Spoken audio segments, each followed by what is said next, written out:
Good afternoon. எல்லாருக்கும் இனிய மதிய வணக்கம். சாரி, கொஞ்சம் ஒர்க் இருக்கிறதால வீடியோ போட லேட் ஆயிடுச்சு. இன்னைக்கு மந்தோட ஜூன் 1 இல்லையா? காலையில் எழுந்தோட முதல்ல நம்ம என்ன பண்ணியிருப்போம்? நம்ம மொபைலில் தானே பார்த்துருப்போம். ஏன்னா நம்மளுடைய சேலரி கிரெடிட் ஆகிடுச்சான்னு. ஏன்னா நிறைய பேருக்கு 1ஆம் தேதியே சேலரி கிரெடிட் ஆகிடும். அந்த ஒரு மெசேஜ் சிலருக்கு ரொம்ப ஹாப்பினஸை கொடுக்கும், சிலருக்கு ரொம்ப ஒரு பீஸ்ஃபுல்லான மைண்டை கொடுக்கும், சிலருக்கு எப்படி சொல்கிறது, நியூஸ் கிடையாது, அது ஒரு டென்ஷனாக இருக்கும். ஏன்னா அதில் இருக்கிற பொறுப்புகள் எக்கச்சக்கமாக இருக்கும். சம்பளம் அக்கௌண்ட்டில் விழுந்த உடனே எப்படி சொல்கிறது, பணத்துக்குன்னு ஒரு உரிமையாளர்கள்னு கொஞ்சம் பேர் இருப்பாங்க. யாருன்னா இஎம்ஐ வாங்குறவங்க, சேலரி அது ரெண்ட் வாங்குறவங்க, அப்புறம் எலக்ட்ரிசிட்டி பில் கட்டுறவங்க, அப்புறம் வீட்டுக்குடைய கிராசரிஸ் வாங்கணும், ஃபேமிலி கமிட்மெண்ட்ஸ். ஆனால் ஒரே ஒரு விஷயம் மட்டும் யாருக்குமே தெரியாது. எல்லாத்துக்கும் நடுவில் அந்த பணத்தை சம்பாதிக்கிற ஒருத்தவங்க இருக்காங்க இல்லையா, அவங்க எவ்வளோ ஸ்ட்ரகிள் ஆகி போய் டயர்டாக இருப்பாங்க இல்லையா. நேற்று நைட்டு எல்லாரும் தூங்கப்பட கூட அவங்க மட்டும் உட்காந்து யோசிப்பாங்க, நாளைக்கு இந்த சம்பளம் வந்துச்சுன்னா நான் இந்த மந்த்து ஃபுல்லும் அந்த பணம் வருமா அப்படின்னு யோசிச்சுட்டு அந்த ஃப்யூச்சரை நினச்சி அவங்க தூங்காமல் உட்காந்துட்டு இருப்பாங்க. இந்த மந்த்து ஃபுல்லுக்கும் இந்த பணம் பத்துமா, ஐயோ கடவுளே இந்த கமிட்மெண்ட்டு வந்துடக்கூடாது அப்படின்னு யோசிச்சுட்டு இருக்க எத்தனையோ பேர் இருப்பாங்க. பேரண்ட்ஸாக இருக்கலாம், பிரதர்ஸாக சிஸ்டர்ஸ் யாராக வேணாலும் இருக்கலாம். தன்னுடைய கனவுகளை ஒதுக்கி வச்சுட்டு, தன்னுடைய ஹாப்பினஸ் எல்லாம் தள்ளி வச்சுட்டு இந்த கமிட்மெண்ட்ஸ் மட்டும் தான் நம்ம அப்படியே முன்னாடி நிற்கும். இந்த வீடியோ இன்னைக்கு சம்பளம் வாங்குற மக்களுக்கு மட்டும் இல்லை, நம்ம குடும்பத்துக்காக தன்னையே ஒரு கேண்டில் மாதிரி உருக்கிற எல்லாருக்காகவும் தான். எல்லாம் தன்னுடைய கண்ணீரெல்லாம் தொடச்சிட்டு நான் நல்லா இருக்கேன், நான் ஹாப்பியாக இருக்கேன் அப்படின்னு சிரிச்சிட்டு இருப்பாங்க இல்லையா, அவங்க எல்லாருக்காகவும் தான் இந்த வீடியோ. இந்த முடியும் பொழுது உங்களுடைய கஷ்டங்கள் மாறாமல் இருக்கலாம், பட் மேபி உங்கள் மனசில் ஒரு சில நம்பிக்கைகள் பிறக்க வாய்ப்பு இருக்குது. அதனால தான் இந்த வீடியோவும் கடைசி வரைக்கும் மறக்காமல் பாருங்கள். முதல் தேதி எல்லாருடைய அக்கௌண்ட்ல பணம் வாழ்க்கையில் போராடுறவங்களுடைய மனுஷங்களுடைய மனசுக்களில் மட்டும் 1008 கேள்விகள் இருக்கும். உண்மைதானே இல்லையா? ஒரு உண்மை சொல்லட்டுமா? இந்த உலகத்தில் நிறைய பேர் பணக்காரங்களாக இருப்பாங்க, ஆனால் குடும்பத்துக்காக தன்னுடைய கனவுகளை ஒதுக்கி வச்சுட்டு வாழ்கிறவங்க தான் உண்மையான ஹீரோ அண்ட் உண்மையான பணக்காரங்க.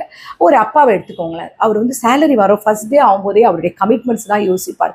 அவருக்காக யோசிக்க மாட்டார், பிள்ளைகளை யோசிப்பார், அம்மா அப்பாவை யோசிப்பார், தன்னுடைய மனைவியை சாட்டிஸ்ஃபை பண்ணணும், வீட்டுக்கு வேண்டிய திங்ஸ் வாங்கணும், எல்லாத்தையும் யோசிச்சுட்டு இருப்பாங்க. அதே மாதிரி ஒரு அம்மா தனக்கு தெரிஞ்ச முறையில் கொஞ்சம் கொஞ்சமாக இதை சம்பாதிச்சு சேர்த்து வச்ச பணத்தை, தன்னுடைய கணவர் கொடுத்த அந்த பணத்தை வீட்டுக்கு எல்லாத்துக்கும் யூஸ் பண்ணிட்டு கொஞ்சமாக மீதி இருந்தால் அவங்க யூஸ் பண்ணுவாங்க. இது பெரிய தியாகம் தானே.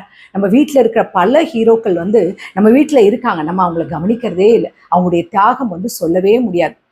மாதம் 1ஆம் தேதி வந்தோடனே நிறைய பேர் அக்கௌண்ட்ல பணம் வந்திருக்கும், பட் சிலருடைய கண்களில் கண்ணீர் அப்படியே நிரம்ப இருக்கும். ஏன்னா அவங்க எவ்வளோ சம்பாதிச்சாலுமே அவங்களுடைய கமிட்மெண்ட்ஸ் ரொம்ப அதிகமாக இருக்கும். நீங்கள் அப்படிப்பட்ட ஒரு ஆளாக இருந்தால் நீங்கள் மனசில் ஒன்று மட்டும் வச்சுக்கோங்க, நீங்கள் ஒரு நாளும் தோற்று போல. நீங்கள் போராடிட்டு இருக்கீங்க, போராடிட்டு இருக்க ஒரு நாளும் தோற்றவங்க கிடையாது. நீங்கள் கண்டிப்பாக ஜெயிக்க போகிறீங்க. இன்னைக்கு உங்கள்கிட்ட ஒரே ஒரு கேள்வி தான், நீங்க சம்பாதிக்கிற பணம் உங்களுக்கு மட்டும்தான் செலவாகுதா, இல்லை உங்களை நம்பி இருக்கிற குடும்பம், பெற்றோர், குழந்தைகள், அப்புறம் உங்களுடைய சுற்றம், உங்களுடைய குடும்பம் எல்லாருடைய சந்தோஷத்துக்கும்? அப்பனா உங்களுடைய உழைப்பு ஒரு நாளும் அது ஒரு ஸ்மாலாக நினைக்கவே நினைக்காதீங்க. ஏன்னா சமூகத்தில் எப்படி சொல்லுவாங்கன்னா, சொசைட்டியில் யாராவது ரொம்ப பெருசாக பயங்கர பணக்காரங்களாக இருந்தால் தான் அப்படியே லக்ஸுரியாக சொல்லுவாங்க. அந்த வெற்றிக்கு பின்னாடி அவங்க எவ்வளோ நைட்ஸ், அதாவது ஸ்லீப்லெஸ் நைட்ஸ் அவங்களுக்கு இருந்திருக்கு. டே அண்ட் நைட் அவங்க உழைச்சிருக்கிறத யாரும் கேட்க மாட்டாங்க. எத்தனை முறை தோத்தோன்னு பார்க்குறவங்க நம்ம நம்ம எத்தனை தடவை தோற்று போயிட்டோம் அப்படின்லாம் யாருமே கவனிக்க மாட்டாங்க. அதே மாதிரி நீங்கள் கஷ்டப்படுறத மற்றவங்க பார்க்கணும் அப்படின்லாம் நீங்கள் எக்ஸ்பெக்ட் பண்ணதே இருக்காதீங்க. உங்களுடைய குடும்பம் கண்டிப்பா அதை ஃபீல் பண்ணும். நீங்க படுற கஷ்டத்தை உங்க குடும்பம் ஃபீல் பண்ணும். அது போதும். இன்னைக்கு சம்பளம் வந்திருக்கலாம், சிலருக்கு இன்னும் வராமல இருக்கலாம். எதுவா இருந்தாலும் சரி, ஒன்றை மறந்துடாதீங்க, பணம் வாழ்க்கையோட ஒரு பகுதி தான். ஆனா வாழ்க்கையே பணம் மட்டும் கிடையாது. உங்களுடைய ஆரோக்கியம் முக்கியம், உங்களுடைய மன நிம்மதி முக்கியம், உங்களுடைய குடும்பம் முக்கியம். புரியுதா? நீங்கள் லாஸ்ட் மந்த்தில் எவ்வளோ பிரச்சனைகளை ஃபேஸ் பண்ணியிருக்கலாம், எத்தனையோ ஹாப்பினஸ் இழந்திருக்கலாம், எத்தனையோ உங்களுடைய மனசு உடைஞ்சு போயிருக்கலாம், என்னால் முடியலன்னு எத்தனையோ தடவை நீங்கள் கிவ் அப் பண்ணியிருக்கலாம். ஆனால் இன்றைக்கும் நீங்கள் தைரியமாக இந்த மந்தோட ஃபர்ஸ்ட் டேவும் நீங்கள் பார்த்துட்டீங்களே, அப்போ நீங்கள் ஜெயிச்சவங்க தானே.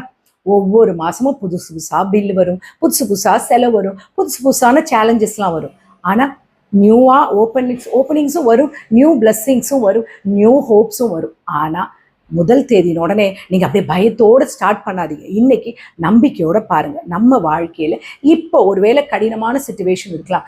இந்த சுச்சுவேஷன் நிரந்தரம் கிடையாது.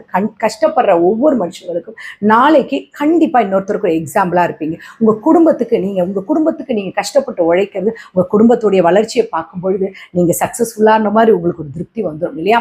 இன்னைக்கு ஃபர்ஸ்ட் டேல பலர் கணக்கில் சம்பளம் வந்தோடனே ஒரே ஒரு கேள்வி மட்டும்தான் இருக்குது. அந்த பணம் வர்றதுக்கு முன்னாடி நீங்கள் எத்தனை நாள் போராடி இருப்பீங்களே, எவ்வளோ காலையில் தூக்கத்தெல்லாம் கொடுத்துட்டு எப்படி திங்க் பண்ணி ஆஃபீஸோடைய அந்த குறிப்பிட்ட அந்த ப்ராஜெக்டோட அந்த டெட்லைனுக்குள்ளே முடிக்கணும்ட்டு எவ்வளோ கஷ்டப்பட்டிருப்பீங்க. எவ்வளோ நைட்டு உங்கள் மேனேஜர் திட்டி இருக்கலாம், வெளியே ஏதோ நடந்திருக்கலாம், ஆனால் அதை வீட்டில் சொன்னால் வருத்தப்படுவாங்களோன்னு பாரத்தோடு படுத்திருப்பீங்க இல்லையா?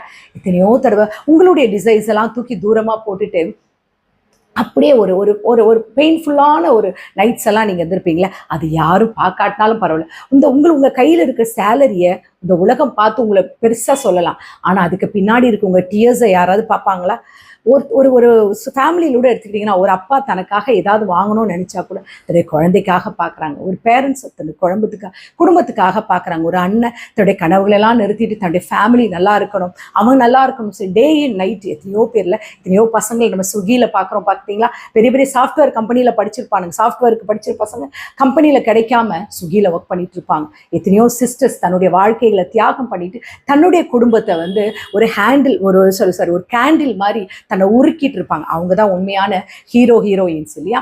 சில நேரம் நமக்கு தோணலாம், நான் மட்டும் ஏன் இப்படி கஷ்டப்படணும், ஏன் என் வாழ்க்கை மட்டும் இப்படி இருக்கு அப்படின்னு தோணலாம். ஆனால் நீங்கள் தனியாக இல்லை, இந்த மாதிரி ஆயிரக்கணக்கான மக்கள் சேம் பெயின், சேம் இதை விட அதிகமான போராட்டங்களை, அதிகமான கஷ்டங்களை கடந்துட்டு தான் இருக்காங்க. அவங்கள கம்பேர் பண்ணும்போது நீங்கள் எவ்வளோ உயரத்தில் இருக்கீங்கன்றதை நீங்கள் மறக்கக்கூடாது. ஏன்னா ஆனால் அவங்களுடைய வாழ்க்கையை வாழ்ந்துகிட்டே இருக்காங்க. வாழ்க்கை சம்டைம்ஸ் ரொம்ப அநியாயமாக தான் இருக்கும். அதுவும் எப்படி தெரியுமா, நல்ல மனசு இருக்கிறவங்கள தான் ரொம்ப அதிகமாக சோதிக்கும். அதிகமான பொறுப்புகள் இருக்கிறவங்கக்கிட்ட தான் இன்னும் சுமைகள் அதிகமாக கொடுத்துட்ருக்கும். பட் கடவுள் ஒரு நாள் உங்களுடைய உழைப்பை வீணாக்க மாட்டார். இன்னைக்கு உங்களுக்கு கிடைக்காத மரியாதை கண்டிப்பாக ஒரு நாள் கிடைக்கும். இன்னைக்கு உங்களை புரிஞ்சு கொள்ளாதவங்க கண்டிப்பா உங்களை பாராட்டுவாங்க. இன்னைக்கு உங்களுடைய கண்ணீரை யாரும் வேல்யூ பண்ணல நீங்க யோசிக்கிறீங்களா? ஒரு நாள் அந்த கண்ணீர் உங்களுக்கு உங்களுடைய சக்சஸோட ஒரு கதையாயிடும். அதனால தயவு செஞ்சு சொல்றேன், நம்பிக்கையோட இருங்க. உங்க நம்பிக்கையை ஒரு நாள் குறைச்சிடாதீங்க. உங்களை நம்பி ஒரு குடும்பம் இருக்கு, உங்களை சிரிப்புக்காக காத்திருக்கிற மனுஷங்கள் இருக்காங்க, உங்களுடைய சக்சஸை பார்க்கறதுக்கு கண்கள் காத்துட்டு இருக்கு. நீங்க டயர்டா இருக்கலாம், ஆனா பட் நீங்க நிறுத்திடாதீங்க. நீங்க அழலாம், பட் நீங்கள் நம்பிக்கையை விட்டுறாதீங்க. நீங்கள் உடஞ்சி போனது ஒரு மாதிரி ஃபீல் ஆகி ஒரு மாதிரி உங்கள் மனசெல்லாம் ரொம்ப டெஸ்ட்ராய் ஆன மாதிரி இருக்கா, பட் ஃபீல் பண்ணாதீங்க. நீங்கள் இன்னும் நின்றுட்டு இருக்கீங்க இல்லையா? அதுதான் உங்கள் ஸ்ட்ரென்த், அதுதான் உங்கள் விக்டரி. இந்த மாதம் உங்களுக்கு பணம் மட்டும் வரக்கூடாது, உங்கள் வாழ்க்கையோட ஒரு புதிய நம்பிக்கை வரணும், ஒரு புதிய வாய்ப்புகள் தொடங்கணும், புதிய தொடக்கம் உங்கள் லைஃப்பில் வரும். இன்னைக்கு இது வரைக்கும் நீங்கள் சுமந்த எல்லா கண்ணீருக்கும் ஒரு நாள் கண்டிப்பாக அர்த்தம் கிடைக்கும். இன்ன வரைக்கும் நீங்கள் சுமந்த எல்லா பெயினுக்கும் கண்டிப்பாக ஒரு நாள் ஒரு கிஃப்ட் கிடைக்கும். அந்த ஹோப்பை நீங்கள் வச்சுட்டு போராடிட்டே இருங்க. சோர்ந்து போயிடாதீங்க. உங்கள் கதை இன்னும் முடிவடையலை. உங்களோட வாழ்க்கையோட இன்னும் பெஸ்ட் பேஜஸ்லாம் இன்னும் உங்க எழுதலை, நீங்கள் அதை மறந்துட்டீங்க. ஆனால் அதுவே மறந்துடாதீங்க. இந்த மாதம் உங்களுக்கு பணம் மட்டும் கொண்டு வர மாதமாக இருக்கக்கூடாது. நம்பிக்கை வரணும், தைரியம் வரணும், புதிய ஆரம்பங்கள்லாம் உங்களுக்கு வரணும். இந்த வீடியோ பார்க்குறவங்க எல்லாருக்கும் சொல்கிறேன், இந்த மாதம் நல்ல ஒரு ஹெல்த்ஃபுல்லாக என்ன சொல்கிறது, நல்ல ஒரு நிம்மதியோட, நல்ல ஒரு ஹாப்பினஸோட இருக்கிற ஒரு ஒரு மாதமாக இருக்கணும். நமக்கு மட்டும் இல்லை, நம்ம சுற்றி இருக்கிற எல்லாரும் மகிழ்ச்சியோடு இருக்கணும்ட்டு நீங்கள் கடவுளை வேண்டிக்கோங்க. மந்த்து ஃபஸ்ட்டு ஒவ்வொரு மாதமும் வந்துட்டு தான் இருக்கும். ஆனால் உங்களுடைய நேரம் வாழ்க்கையில் ஒரே ஒரு முறை தான் வரும். அதனால் அந்த நேரம் வர வரைக்கும் தயவு செஞ்சு உங்களை நீங்கள் நம்புங்க, சந்தோஷமாக இருங்க. என்ன இருக்கோ அதில் அழகாக உங்கள் குடும்பத்தை ரன் பண்ண பாருங்கள். நிறைய கமிட்மெண்ட்ஸ் இருக்குதுன்னு சொல்லிட்டு ஃபீல் பண்ணிகிட்டு இருக்காதீங்க, ஓகேங்களா? அது இருக்கட்டும், ஒவ்வொரு மாதமும் நம்ம கமிட்மெண்ட்ஸ் வரும். ஆனால் அதில் எப்படி நம்ம இந்த மாதத்தை போக்கலான்னு சொல்லிட்டு பாருங்கள். பாசிட்டிவான வேஸ் உங்கள் கண்ணு முன்னாடியே இருக்குது, உங்களால் முடியும். நீங்கள் அதை கவனிக்க மாட்டேன், நீங்கள் கவனிங்க. உங்களுக்கு எல்லாமே நல்லதாக நடக்கணும். இந்த மந்த் ஃபுல்லும் உங்களுக்கு